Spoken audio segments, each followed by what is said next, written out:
এখন ছট পুজো চলছে, ঠেকুয়া খেতে কিন্তু আমরা সবাই ভালোবাসি, কিন্তু মার্কেটে যেহেতু কিনতে পাওয়া যায় বলে আমার জানা নেই, তাই আমি রেসিপিটা শেয়ার করলাম যাতে ইজিলি বাড়িতে বানিয়ে নিতে পারো। 2 কাপ আটা নিয়েছি, 1 কাপ সুজি নিয়েছি, তার মধ্যে মোটামুটি এখানে 400 পরিমাণ চিনি আমি এলাচ দিয়ে ব্লেন্ড করে দিয়েছি, আর 250 পরিমাণ চিনি গোটা দিয়েছি যাতে দানা দানা ভাবটা থাকে। ডেসিকেটেড কোকোনাট দিয়েছি, ফ্লেভারের জন্য দিয়েছি মৌরি আর একটুখানি লবণ।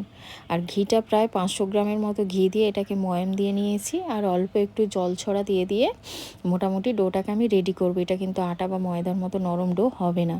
তো দেখে নাও কেমনভাবে মেখেছি। এবার গোল গোল করে পাকিয়ে নেব, যেমন শেপে আমি ঠেকুয়াগুলো বানাবো।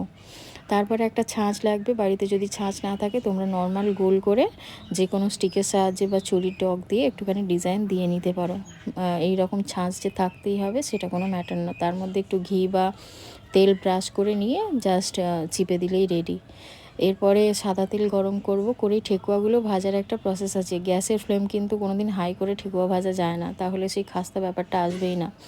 প্রথমে গ্যাসের ফ্লেমটা থাকবে একদম লো, যা তখন দেখবে যে ঠেকুয়াগুলো হালকা হালকা ফেটে ফেটে এসেছে, দেখে মনে হবে এ বাবা এ তো তেলের মধ্যে ছেড়ে যাবে, বাট ওটাই অ্যাকচুয়াল প্রসেস ঠেকুয়া ভাজার।